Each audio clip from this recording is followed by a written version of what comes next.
Recording by स्वर studio Ludhiana.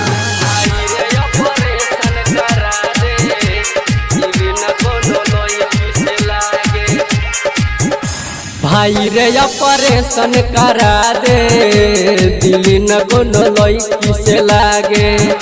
भाई रे ऑपरेशन करा दे, दिल न कोनो लड़की से लागे। धोखा मिलल बाटे दिल के करानामा, जिए के मन अभी बाटे हो। भाई रे ऑपरेशन करा दे, दिल न कोनो लड़की से लागे। भाई रे ऑपरेशन करा दे, दिल न कोनो लड़की से लागे। डीजे अरमान, डीजे अरमान।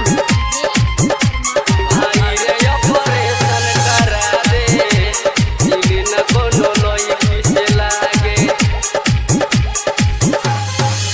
दिल न रही त प्यार न होई, बिना कसूर दुनू अखियों न रोइत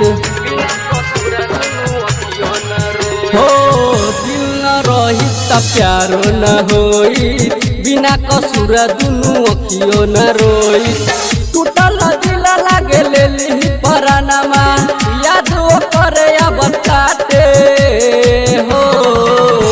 भाई रे ऑपरेशन करा दे, दिल न कोनो लड़की से लागे।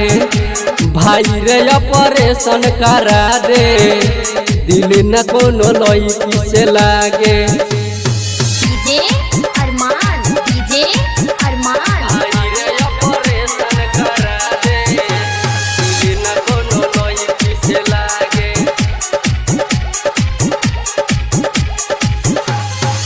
सुना दीप शंकर हो खाना सहारा, दिल के बिना भले कलम गुजारा। सुना मनोहर हो खाना सहारा, दिल के बिना भले कलम गुजारा। हम न जानन की धोखा मिली हमारा, दिलवा लहरत बाटे हो। भाई रे ऑपरेशन करा दे, दिल न कोनो लड़की से लागे। भाई रे ऑपरेशन करा दे, दिल न कोनो लड़की से लागे। धोखा मिलल बाटे दिल के करानामा, जिए के मन अभी बाटे हो। भाई रे ऑपरेशन करा दे, दिल न कोनो लड़की से लागे। भाई रे ऑपरेशन करा दे, दिल न कोनो लड़की से लागे। रिकॉर्डिंग बाय स्वर स्टूडियो लुधियाना।